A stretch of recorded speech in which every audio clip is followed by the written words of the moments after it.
أنا بشكرك، بس أنا مش عايزة يعني أكون واقفة في موقف في الموقف المضاد أو في الموقف العكسي للقصص الشاعرة. أنا مش كده خالص، بس اللي عايزة أوصله بس إنه أوصل في معلومة بسيطة للجمهور ما يختلطش عليه الأمر.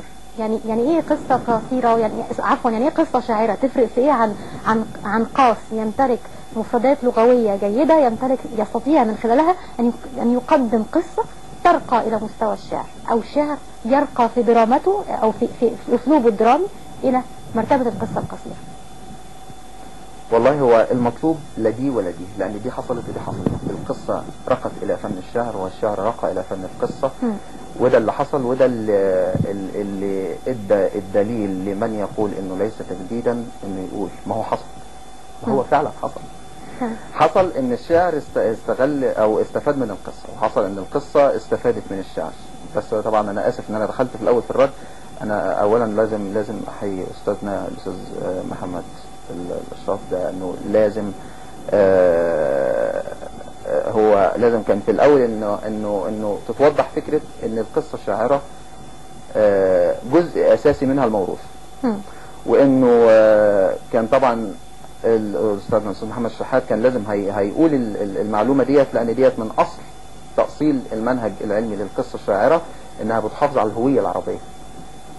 فيبقى انا لما اجي احافظ على الموروث واحافظ على الهوية العربية، واجي ان انا اخد من الشعر ما هو دلوقتي هيهدم فيه اللي هو الوزن، واخد من القصة ما هيهدم فيها اللي هو ان انا المتلقي يتوه معايا.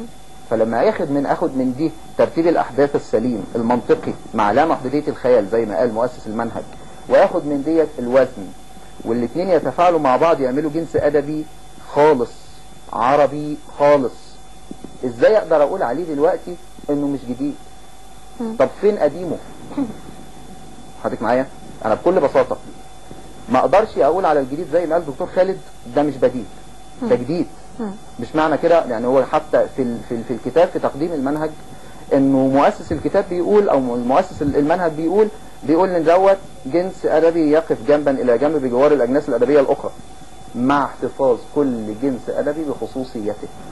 فكون ان ده بيحتفظ بخصوصيته وده بيحتفظ بخصوصيته لا يمنع تماما ان القصه الشاعره تحتفظ بخصوصيتها، وده اللي بينادي فيها مؤسس المنهج عشان ما امال ليه اسمه؟ ده اسمه منهج، وده اللي هو عمل له الخصوصية بتاعته، عمل له المنهج بتاعه، علشان في النهاية اقدر ان انا اسأل طب ايه هي القصة الشاعرة عشان في النهاية اقول جديد او مش جديد.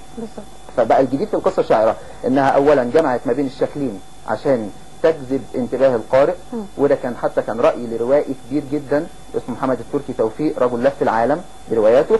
الرجل دوت قال انه قبل اي شيء وقبل ما احكم على اي شيء لازم اشهد بان القصة شدتني، وان هي لا رواية ولا قصة ولا قصيدة، شدتني اكتر من اي جنس تاني.